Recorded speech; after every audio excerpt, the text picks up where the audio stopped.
Okay. Hi.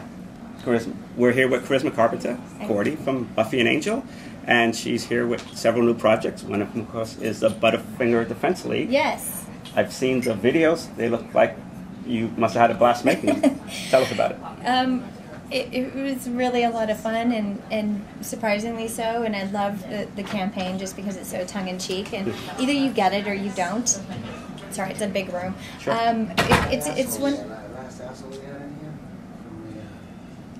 It's either you kind of get it or you don't get it, and you know, some people are kind of a little. I went on the site and I saw the comments, and I was kind of, you know, I get so hurt when I don't do something that my fans love, but you know, I liked it and I thought it was fun, so I was excited about the sassy puppies and you know, the direction of things and the production value and the cinematographer, and I really love the director of it, so it's really fun to be a part of it, and I get to work with Ferrigno and Erik Estrada, who's a very sexy and handsome fella. Yeah.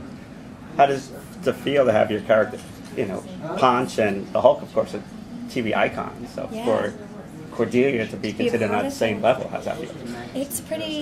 It's pretty amazing, and thanks to Joss, I have been able to parlay Cordelia into a more fleshed out character on Angel, and then go on and 10 years later be a part of something because of the popularity of something he wrote. Yes.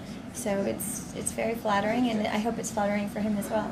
Yeah, because obviously he created it. He made it possible. You know, the character Cordy, when you first meet her, is completely different by the time you end in Angel. Yeah, you know, it's interesting. One time when we were shooting Homecoming, David Greenwald and Joss were on set, and I don't remember who was directing at the time, but we looked like Christmas because Buffy was wearing a red homecoming dress and I was wearing a green homecoming dress, and we were stuck in a cabin together, and I had a spatula, and you know, at one point I suggest that we use a spatula to defend ourselves, which is absolutely ridiculous, and I go to Joss and David and I just said, you know, I just feel so like she's so stupid. She's so stupid. I mean, really, I can't make this believable, and I mean, is she really that dumb?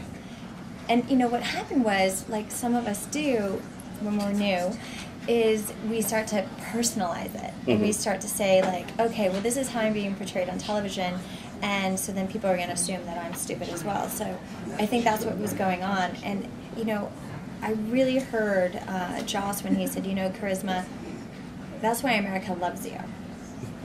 And it was a very poignant moment and a turn for me to realize, you know, I need to separate myself from my character, not other people or fans, but I need to be able to separate it myself and realize it. But in the early years of Buffy, it was very, very hard for fans to approach me or say anything, and it wasn't until Angel and the growth that she had, and that I was, you know, I guess approachable.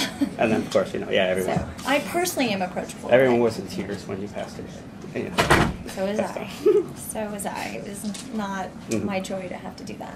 It was very upsetting. And Cordelia was such a huge part of my life. And, you know, I mean, I've spent my formative years on a soundstage performing with that cast and with both casts. And I don't know, sometimes even in, you know, in my age, I really feel like Cordelia assisted me into asserting myself, and sometimes I wonder when I get a little sassy, you know, like, wow, where'd that come from, you know? And I don't know if that's a change for the better or for the worse, but I think it just depends on the scenario. Like, I feel like I was able to find my voice because of Cordelia. In a good way, I feel influenced by it, but I don't know how the receiving end of what it feels like to be on the receiving end of Cordelia's tongue lashings or my sassiness.